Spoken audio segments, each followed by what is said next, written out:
আমরা আমাদের হরিনাম করা উচিত। ঠাকুর রামকৃষ্ণ করতেন। অবতার বরিষ্ঠায় ঠাকুর রামকৃষ্ণ, অবতারেরও অবতার। তিনি সকালবেলা উঠে হরিনাম করতেন। হাততালি দিয়ে, উনি বলতেন করতালি দিয়ে তোরা হরিনাম কর।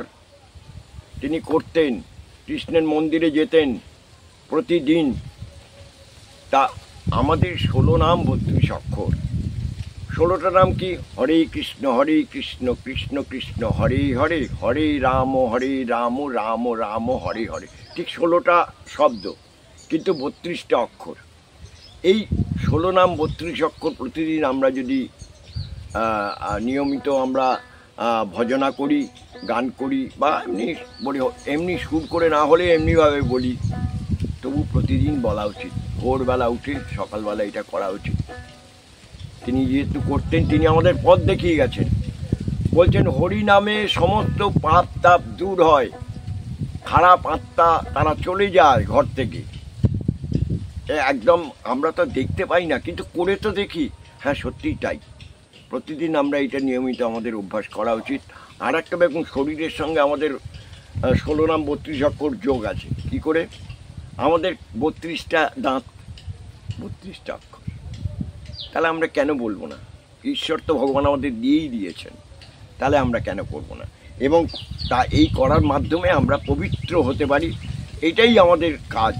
যে সকালবেলা অন্তত 5 মিনিট, 2 মিনিট, 3, কতক্ষণ লাগে?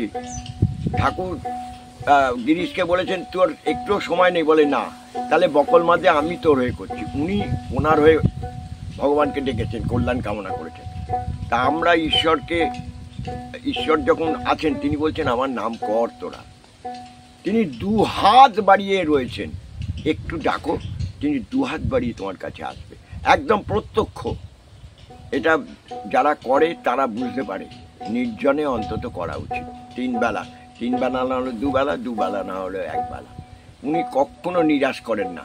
আর বলেছেন নিতাই কাউরে ছেড়ে যাবে না, ওরে নিতাই কাউরে ছেড়ে যাবে না। নিতাইয়ের নৌকায় উঠে পড়, নিতাইয়ের নৌকায় উঠে পড়, সে পার করে দেবে, আগে ওঠ। তাই আমাদের সেই নাম প্রতিদিন উচ্চারণ করে ভজনা করা উচিত। এইটুকুই বলি।